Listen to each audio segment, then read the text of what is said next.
Mr. President, honourable judges, it is an honour to appear before you today on behalf of the government of Armenia. As my colleague has explained, our submissions today focus on the need to correct the record in this case. The most important error made by the court below is that it cast doubt on the reality of the Armenian Genocide that the people suffered 100 years ago. I will argue that first, this finding on genocide was unnecessary in this case.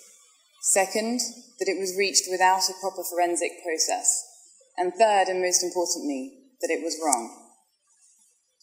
The court itself admitted that it was, quote, not required to determine whether the massacres suffered by the Armenians amounted to genocide.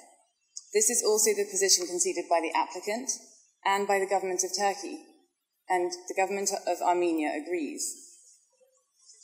In addition to being unnecessary, the lower court's comments on genocide were totally unsupported and made without even inviting Armenia's assistance. The court did not explain why it was overruling the Swiss courts, which heard and examined evidence on the matter. 90 kilos of evidence, we were told earlier this morning. Instead, the lower court reached its conclusions that the genocide was not proved or even provable without using any of the fact-gathering tools available to it. It didn't seek the submission of documentary evidence, it didn't call expert witnesses, it didn't hear fact witnesses, it didn't conduct on-site investigations. Mr. President, this court is not the forum, and Perinc is not the case in which to determine state responsibility for the crime of genocide. But if this chamber were minded to make such a judicial determination, then Armenia must have its day in court. We would, in that situation, welcome the opportunity to submit evidence, which we consider to be overwhelming, that the massacres that killed over 1 million Armenians would today be labelled as genocide. It's something we can't possibly do justice to in the few minutes we've been accorded this morning. In the judgment below, the findings on genocide were simply wrong. The evidence of atrocities committed against the Armenians, some of which is summarised in the dissenting opinion below, clearly establishes both what happened and the specific genocidal intent behind it. Contemporaneous photographs show death marches and concentration camps where thousands of Armenians perished. There are images of beheadings, burnt bodies, railway cars packed with Armenians being herded into the desert. There are descriptions of the Euphrates River filled with blood. There are contemporaneous eyewitness accounts by missionaries, by journalists, including scores of articles in the New York Times. One of these reported Ottoman leader Talat Pasha's chilling resolution that there was, quote, no room for Christians in Turkey. There is a mass of contemporaneous diplomatic cables dispatched by ambassadors back to their capitals and today still available in state archives.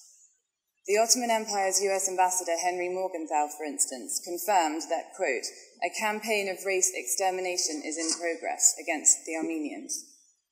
Even the ambassador from Germany, Turkey's ally, said that government leaders were admitting that the purpose behind their actions was, quote, the total obliteration of the Armenians. And in a joint statement issued in 1915, France, Great Britain, and Russia denounced the, quote, crimes of Turkey against humanity and civilization. There are also the Ottoman laws ordering deportations and expropriating the houses and churches of the expelled Armenians. Mustafa Arif, who was interior minister in the Ottoman Empire in 1917, admitted that his predecessors had, quote, carried out the law on deportation to exterminate the Armenians. And there is the admission in the Treaty of Sèvres of 1920, where the government of Turkey undertakes to hand over the persons who were, quote, responsible for the massacres. There are the verdicts of Ottoman courts, too, convicting the principal perpetrators and sentencing them to death. This includes the court-martial trial of the Ottoman Prime Minister Talat Pasha, as well as other high-ranking officials.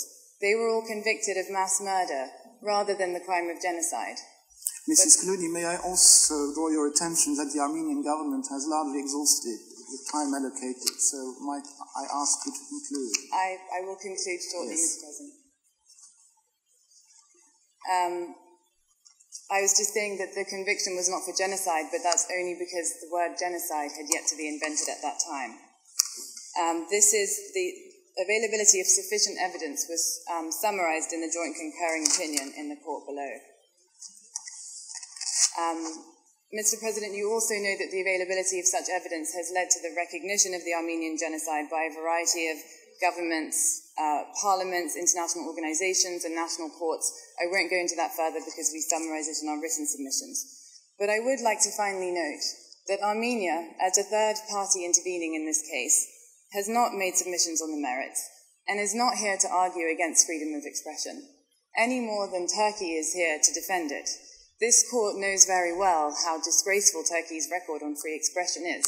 You found against the Turkish government in 224 separate cases on freedom of expression grounds. So although this case involves a Turkish citizen, Armenia has every interest in ensuring that its own citizens do not get caught in a net that criminalizes speech too broadly. And the family of Mr. Hrant Dink know that all too well. Mr. President, this court has been called upon to address the genocide now to correct the errors made by the court below. And the stakes could not be higher for the Armenian people.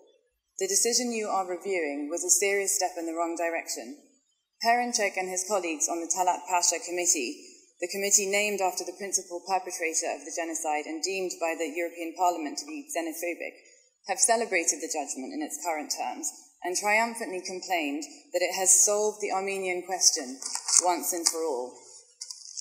Mr. President, the comments in the lower court judgment on genocide dishonor the memory of the Armenians who perished in the Ottoman Empire a century ago and assist those who will deny the genocide in order to incite racial hatred and violence.